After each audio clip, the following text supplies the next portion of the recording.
ये बात से तो लग गया कि जेडीयू का मामला, हम क्या करें।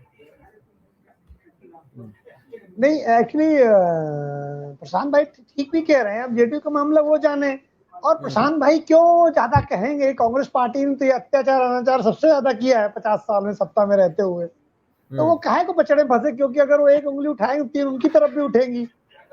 तो इसलिए बोले थोड़ा बच के निकल लेते हैं, हम ना जेडीयू जाने, अच्छी बात है।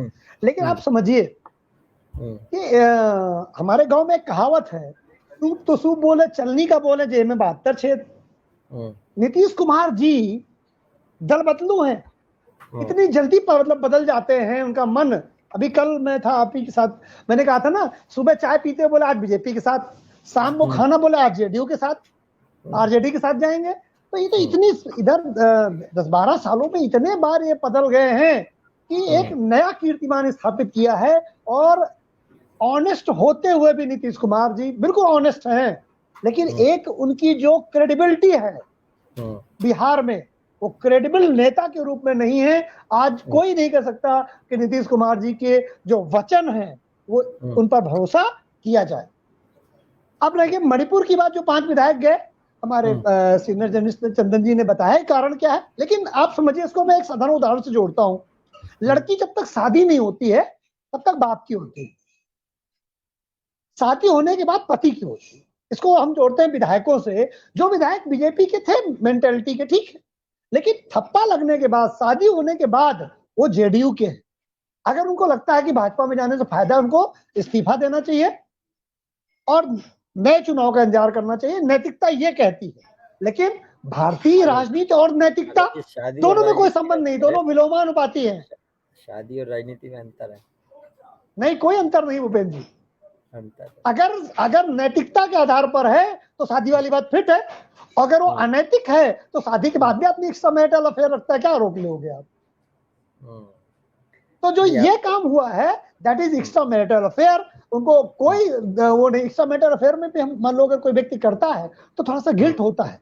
राजनीति ऐसी है जहां एक्स्ट्रा मैरिटल अफेयर सीना ठोक के किया जाता है। हाँ, मतलब गर्व भी होता है उस पे, गर्व भी होता है। तो आप सोचिए, भारतीय राजनीति का पतन इस लेवल पे आ गया है। वो चाहे सत्ता पक्ष हो, चाहे विपक्ष हो, चाहे कांग्रेस हो, चाहे भाजपा हो, चाहे जेडीयू हो, चाहे आरजेडी हो, किसी में एक बाल्टी के अंदर सबके विचारों को डाल दीजिए तो भाई साहब आप विचार अलग करके नहीं निकाल सकते, सब एक है। मैं आज ये नहीं जान पाता कि कांग्रेस के विचार क्या है, बीजेपी के विचार क्या है, आरजेडी के विचार क्या है, जेडीयू के विचार क्या है। सबके विचार केवल एक है, एन केन प्रकार सत्ता प्राप्ति, कुर्सी चाहिए। और इसके लिए भारत की जनता रिस्पॉन्सिबल है। We the people of India, we are owner of the. शामो शहर तू चाहिए, जितनी दफा जिद है मेरी तू चाहिए, कुर्सी नहीं। आप समझता है कि कुर्सी की वैल्यू हम देते हैं ना, जनता देती है ना नेताओं को कुर्सी, ये हमारे नौकर है ना। लोकतंत्र में प्रियम्बल में लिखा है we the people of India. हम भारत के लोग भारत को सब बनाते हैं, डेमोक्रेटिक रिपब्लिक सोशलिस्ट जो भी बनाते हैं, यानी जनता मालिक है ना। मालिक अपने नौकरों से पूछती ही नहीं है कि तुमको जो कुर्सी दी है तुमने किया क्या मेरे लिए। हम जात के आधार पर, हम धर्म के आधार पर नेताओं को जिताते हैं। जब तक जिताते रहेंगे जनता ऐसे ही ठगी जाएगी। जनता के नाम पर लोग ठगेंगे और जनता को धोखा देंगे ना। जनता, हम 75 साल हो गए इस देश की स्वतंत्रता के समय से। क्या आप कह सकते हैं कि सबको हॉस्पिटल उपलब्ध है, सबको अच्छी रोडें उपलब्ध है, सबको अच्छी स्कूलिंग उपलब्ध है? आकांक्षा जायसवाल हमारे साथ, हमारे दर्शक है, हमारी टिप्पणी कर रही हैं, अपने दम पर पहले सीएम बनकर दिखाओ, तब जाकर हम आपको पीएम पद का दावेदार मानेंगे। अगर दर्शकगण कोई कमेंट लिखना चाहते हैं तो लिख सकते हैं, हम आपका कमेंट लाइव शो में शामिल करेंगे, बशर्ते उसकी जो भाषा मर्यादित हो, याद रखिएगा। ये बोल रहे सीएम बन के दिखाओ, तो सीएम तो है ही वो। नहीं, बोलो ना, ऐसा नहीं कहा, अपने दम पे नहीं बने। अपने दम पे नहीं है क्या वो? 122-25 से घट के 45 रह गए, कहाँ दम रहेगी नीतीश कुमार जी की? देखिए काबिलियत तो इसमें ना कि भले हमारे पास ना हो, हमने इधर से खींच के अपने दम पे ले आए। इसको हमारे कानपुर में जुगाड़ कहते हैं। आपके यहाँ भी जुगाड़े कहते होंगे। जुगाड़ की राजनीति करके, जुगाड़ की राजनीति करके भारत का प्राइम मिनिस्टर नहीं, एक दौर था 1990 से 2000 के बीच में, जहां एसडी देवेगौड़ा और कांग्रेस ने बनाया है जुगाड़ की राजनीति में लोगों को प्रधानमंत्री। बताएंगे भाई अच्छी तरह से आपको। तो वो दौर था, लेकिन भारतीय राजनीति और भारतीय जनता इतनी परिपक्व हो गई है कि मोदी की तुलना में किसी को सत्ता दे तो जुगाड़ू को क्यों देगी भाई? जुगाड़ू को क्यों दे सत्ता? वो क्रेडिबल दिखे। रमाकांत जी कुछ बोले। रमाकांत जी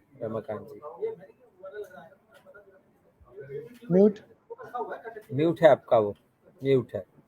अब ऐसा नहीं लगता है एक्चुअली नीतीश कुमार जी की लगभग अंतिम पारी है, तो ये सोच रहे हैं कि अब हमारी पार्टी का भी पतन है, ये 40-45 विधायक बचे, 24 का बीजेपी वही से छोड़ देगी, रखेगी तो है नहीं, 24-25 तक ही बर्दाश्त करती नीतीश कुमार जी को। तो बोले इसके पहले जरा थोड़ा सा नोटिस हो लिया जाए, नेशनल लेवल का लीडर विपक्ष में ही बन के दिखाया जाए, मुझे ऐसा लगता है। लेकिन देखिए नीतीश कुमार जी ऐसा चस्का एक बार चंद्रबाबू नायडू जी को लगा था। नहीं, लेकिन वो यंग एज में थोड़ा लगा लिए थे। नीतीश कुमार जी 75 प्लस है, जहां तक मेरी अंदाजा है, मेरा अंदाजा 75 के आसपास होंगे, 74-75, और अभी अगली बार जाएंगे तो फिर 79-80 हो जाएंगे। तो अब उनका आखिरी पारी है, तो बोले खुल के बैटिंग करें, ये तो रन, ये तो आउट, ये तो छक्का। लेकिन समझता ये होगा कि जो हम बार बार कहते हैं कि नीतीश कुमार बड़े ईमानदार हैं, 17 साल से बिहार में हैं, कितना डेवलपमेंट किया बिहार के लिए, जो विकास ही ना कर पाए। आपकी आवाज चली गई जी, आपकी बात कह रहे हैं वो नहीं। एक्चुअली आप समझिए, जो मैं कहना चाहता हूँ वो ये है कि नीतीश कुमार जी 8 बार मुख्यमंत्री रहे, लेकिन एक बार भी अपनी दम पे बने। अगर मोदी जी से तुलना करें तो गुजरात में मोदी जी अपनी शक्ति से मुख्यमंत्री थे, नीतीश जी एक बार पूर्ण बहुमत पाए? आज तक नहीं पाए। नीतीश जी एक पार्टी के साथ मिलकर रहे हैं, बनते तो हैं, भले जुगाड़ से बन तो रहे। आप समझिए इस बात को। मैंने कहा ना कि उस कार पर कभी व्यक्ति भरोसा नहीं करता लॉन्ग ड्राइव में जिसमें जुगाड़ लगाओ। हम हमेशा जो लोकल चलते हैं ना, वो कार से पुरानी और जुगाड़ वाली रखते हैं। जब हम एक्सप्रेसवे पे, हाईवे पे जाते हैं तो बेस्ट गाड़ी लेके जाते हैं। भारतीय जनता भैया जुगाड़ वाली गाड़ी क्यों लेके जाएगी? उनको हाईवे पे चलना ही नहीं है। जो उनको पसंद कर रहे हैं, उनको हाईवे पे चलना ही नहीं है। नहीं, तो इंडियन पॉलिटिक्स में जो केंद्र की सरकार वो एक्सप्रेसवे है। अपना बिहार की राजनीति करें और जुगाड़ की पॉलिटिक्स कर सकते हैं, क्यों कर सकते हैं? आप समझिए उसको। बीजेपी का एक वोट बैंक फिक्स है, उससे वो बढ़ नहीं पा रही। आरजेडी का एक वोट बैंक फिक्स है, उससे वो बढ़ नहीं पा रहे हैं। दोनों को नीतीश कुमार के वोट बैंक की जरूरत पड़ती है, जिससे कि जिसकी तरफ बैठ जाते हैं उसका पड़ला भारी हो जाता है। लेकिन याद रखिए, ये नीतीश कुमार के नेतृत्व में 3rd नंबर की पार्टी आज के समय में बिहार में। 2nd नंबर पे भाजपा है, वो भी 2-3 सीटों से केवल 2nd नंबर पे है। कम नेतृत्व में नीतीश कुमार जी के चक्कर में भाजपा ने अपना नेतृत्व बिहार में नहीं विकसित होने दिया। बगैर नेतृत्व के पार्टी है बीजेपी बिहार में, और 2nd लार्जेस्ट पार्टी है। नीतीश कुमार जी किस मुगालते में है? बगैर नेतृत्व के, और अब तो सरकार से भी हट गई ना, बगैर सरकार के भी। और आपको बताएं, राज्य का जब विधानसभा का चुनाव होगा तो जो वोट होगा वो दूसरी तरफ से होगा बिहार में, और जब 2024 का वोट होगा तो मोदी अति पिछड़े और पिछड़े नेताओं में आते हैं, नीतीश कुमार जी नहीं, जहां तक मेरी जानकारी है। तो वो अति पिछड़े को चुनेंगे ना, नीतीश कुमार जी क्यों चुनेंगे बिहार से भी? ऐसा मेरा मानना है। देखिए, मोदी जी को कोई पिछड़ा तो मान नहीं रहा, हालांकि ये अलग बात है। उनके मानने से क्या होता है, वो उनका व्यक्तित्व है। हाँ, व्यक्तित्व वो ऊपर इतना उड़ गया कि उनको लोग पिछड़ा जैसे नहीं देखते। नहीं, एक बात भूपेंद्र भाई, इस देश में मोदी को मेरे गांव में किस तरह से प्रोत्साहित किया जाता मैं जानता हूं ना जी। कैसे? वहां पर जब गांव के इंटीरियर जाते हो तो कहते तुम्हारी जाति के हैं। हमारे गांव में जो साहू लोग हैं उनसे ये कहा गया कि वो तेली हैं, तो इसलिए वोट दो। अब आप बताइए, तो उस ग्रॉस लेवल, मैं तो गांव का जन्मा हूं ना, मैं गांव से जुड़ा हूं बिल्कुल। तो मेरे पास मेरे गांव में जो साहुओं का 100 वोट हैं, वो हमसे इसलिए केवल प्रसन्न रहते कि हम मोदी को वोट देते। अरे मतलब मेरे फैमिली में इसलिए प्रसन्न रहते। अब हमारा तो परिवार जनसंघ का से जुड़ा है, तो उसमें डिक्लेयर तौर पे हमारा एक अपना मत है, लेकिन एज ए पॉलिटिकल एनालिस्ट में उसको हावी नहीं होने देता। अब क्योंकि बात चली तो मैं बता रहा हूँ आपको कि मुझसे इसलिए मेरे चंदन जी गहमी थी, कार्यकारिणी में भी बहुत गहमा गहमी थी जेडीयू की कार्यकारिणी में। तो आज एक बड़ा जबरदस्त अलग तरह का एक कमेंट बीजेपी ने किया। बीजेपी इसके लिए जानी नहीं जाती है, लेकिन ऐसे शब्द का उपयोग किया है आज बीजेपी की तरफ से उपयोग। मैं तो हैरान हो गया था ये शब्द बोल कैसे रहे हैं। अमित मालवीय जी जो हैं, उनके हवाले से ये खबर आई कि उन्होंने लंगड़ा मुख्यमंत्री बोला है नीतीश कुमार को। अपने जो लोग संभाल नहीं पा रहे हैं वो, ये अलग बात है। चंदन जी बोल रहे पहले तो बीजेपी में थे लेकिन चले गए बाद में उधर। लेकिन लंगड़ा मुख्यमंत्री कहना बीजेपी की तरफ से मतलब ये है कि एक तरीके से बहुत अलग गाली है, एक तरीके की है। आलोक जी, एक्चुअली मेरा जो एनालिसिस है इस विचार के लिए वो ये है कि भारतीय जनता पार्टी अब नीतीश कुमार को ढोने के लिए तैयार नहीं है। सॉफ्ट आज के बाद इसका मतलब है कि बीजेपी नीतीश कुमार के लिए सॉफ्ट टारगेट नहीं रखेगी जिससे कि भविष्य में उनके साथ आ सके। बीजेपी को ये अंदाजा लग गया है कि अब नीतीश कुमार जी को साथ रखने में बिहार पे उनकी प्रोग्रेस नहीं होनी, सीटें मिले कम हो घटे जो होगा, जैसे महाराष्ट्र में बीजेपी छोटी से बड़ा बनना चाहती थी, इसी तरह बिहार में भारतीय जनता पार्टी क्यों। उत्तर प्रदेश में जो हमारे चंदन भाई साहब कह रहे थे कि उत्तर प्रदेश की राजनीति बिहार से अलग है। उत्तर प्रदेश में जाति का उठा नहीं। अच्छा तो ठीक है, एक दशक पहले का देख लीजिए, 2 दशक पहले का क्या अलग था। सपा और बसपा जब शासन में थे, बसपा का वोट बैंक अलग है, सपा का अलग है। बीजेपी ब्राह्मणों और बनियों की पार्टी थी केवल। बीजेपी ने कमाल उत्तर प्रदेश में नहीं दिखाया क्या? क्या गणित अलग थी 2004, 5, 6 से लेकर 2015 तक। बीजेपी तो इन दिनों बिल्कुल नया वोटर बनाने में लगी है, लाभार्थी वोटर। बिल्कुल उसमें कोई इधर न ब्राह्मण न उधर बनिया न ये न वो लाभार्थी, चाहे कोई हो तुम। देखिए आज बिहार की स्थिति यूपी से अलग लग रही है, लेकिन 15 साल पहले का यूपी देख लीजिए। 15 साल पहले उत्तर प्रदेश में ब्राह्मणों बनियों की पार्टी कहलाती थी भाजपा। आज सारे धर्मों की पार्टी है, सारे वर्गों की पार्टी है। उसी समय भाजपा ने जो गलती की बिहार में, मायावती जी तिलक तराजू और तलवार इनको मारो, ताकि हम नहीं कहेंगे जी। तो ये था। मैं उन गया मीटिंग्स में जहां एक बसपा की आंदोलनों, मेरी हमेशा एक जिज्ञासा रही थी कि देखें जरा क्या होता है, पंडितों को कितना गरियाया जाता है। तो वहां सीधे कह दिया जाता था कि जो ब्राह्मण बनिया ठाकुर हैं वो निकल जाए मीटिंग से, मंच से नहीं, जो नीचे बैठे हैं दर्शक वो न रहे, क्योंकि उन्हें पता था कि वो नारा ये देने वाले हैं तो बुरा लगेगा। ये था उत्तर प्रदेश ना। कहां अलग था उत्तर प्रदेश और बिहार, कहां अलग है। जो कल का उत्तर प्रदेश था वो आज का बिहार है। भूपेंद्र सोनी जी, मैं भाई साहब कोई मुझे बना दे, आप अभी सरकार गिरा देंगे तुरंत। वो कह रहे थे मुख्यमंत्री नहीं बनना है, लेकिन अगर नहीं बनाते तो पहले वो कहते थे हम समर्थन खींच रहे हैं 4 महीने बाद। मुख्यमंत्री नीतीश कुमार जी में कोई भरोसा है? मुख्यमंत्री रहते तो टिकते नहीं एक जगह, और उनको मुख्यमंत्री न बनाया जाता। भाजपा अच्छी तरह जानती है साहब कि अगर इनको मुख्यमंत्री बनाने में तो रुकते नहीं है। न उन्होंने गिरिराज सिंह पर विश्वास किया, न उन्होंने नित्यानंद राय पर विश्वास किया, न उन्होंने सुशील मोदी पर विश्वास किया। ये आपका एनालिसिस, मैं अपना एनालिसिस बताता हूँ।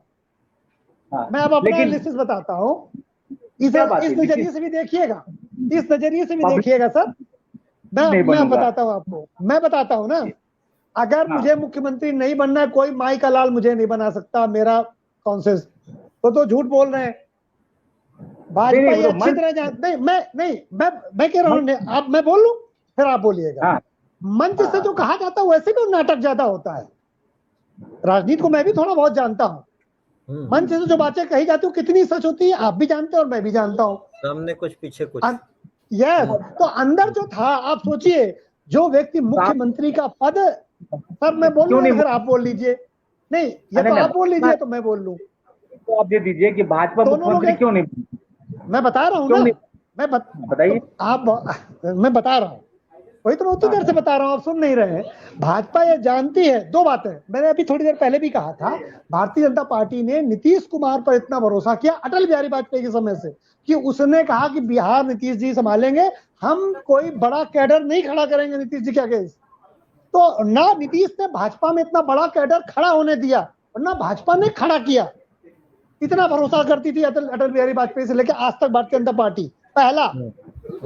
दूसरा, भारतीय जनता पार्टी जानती है कि जो बंदा मुख्यमंत्री रूपी खिलौने में भी एक जगह नहीं टिकता, उसका मन बदलता रहता है सुबह शाम, कभी आरजेडी, कभी बीजेपी, वो बंदा अगर मुख्यमंत्री नहीं बनाएंगे तो वो तुरंत समर्थन खींच लेगा।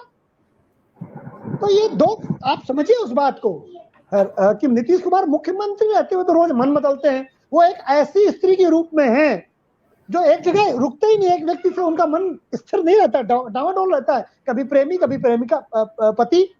वो एक स्त्री के दो खिलाड़ी हैं, वो इतने बड़े खिलाड़ी हैं कि वो प्रेमी, मतलब आप सोचिए, लोग पत्नी भी होती है और गर्लफ्रेंड भी होती है एक्स्ट्रामैरिटल अफेयर में, वो पोस्ट बदल देते हैं, गर्लफ्रेंड को पत्नी बना देते हैं और पत्नी को गर्लफ्रेंड बना लेते हैं। ये उनकी खूबसूरती है, लेकिन वो जो उनकी खूबसूरती है वही उनकी सबसे बड़ी कमजोरी है।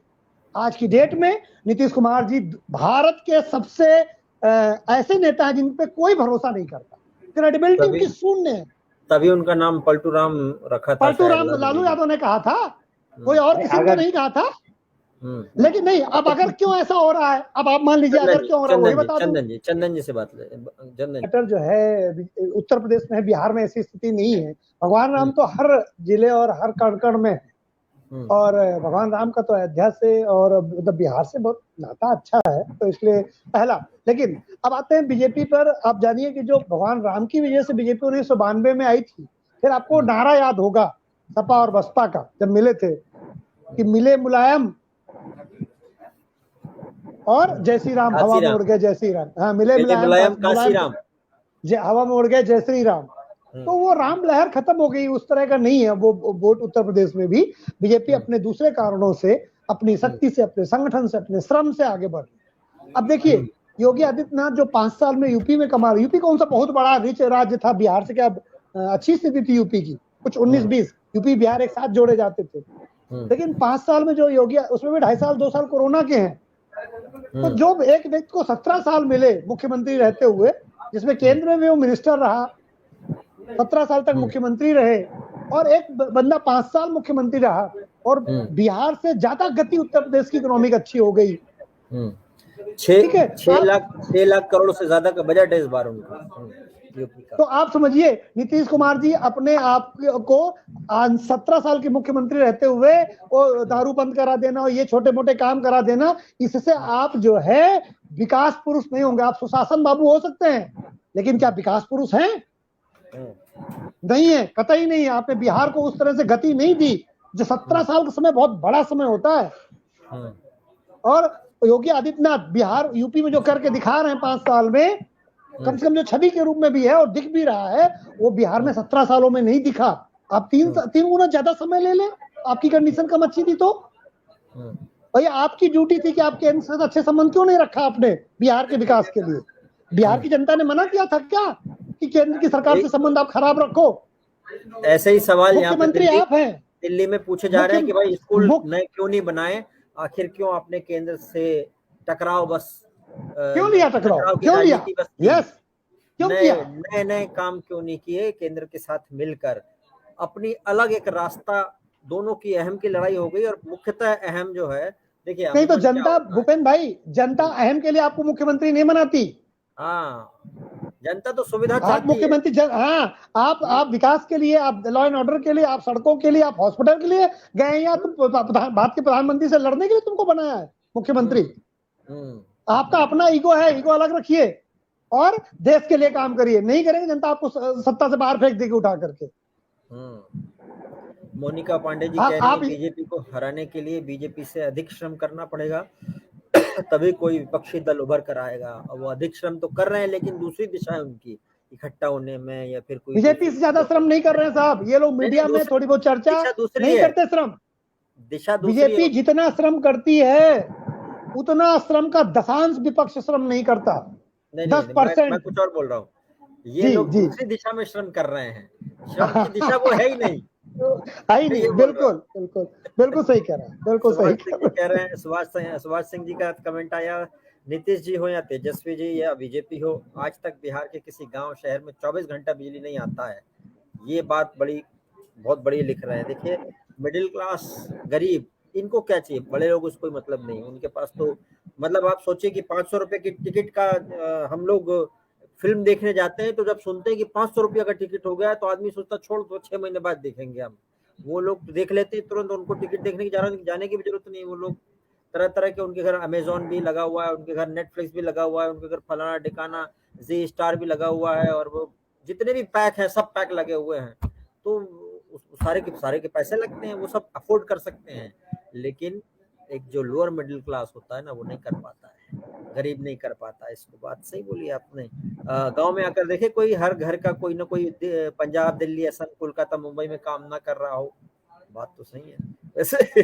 मैं अपने को भी देखूं तो मैं भी माइग्रेटेड हूँ दिल्ली में। हालांकि अभी बिहार से नहीं आया था, उस वक्त दिग्विजय सिंह जी की सरकार थी और वहां से आया था मैं।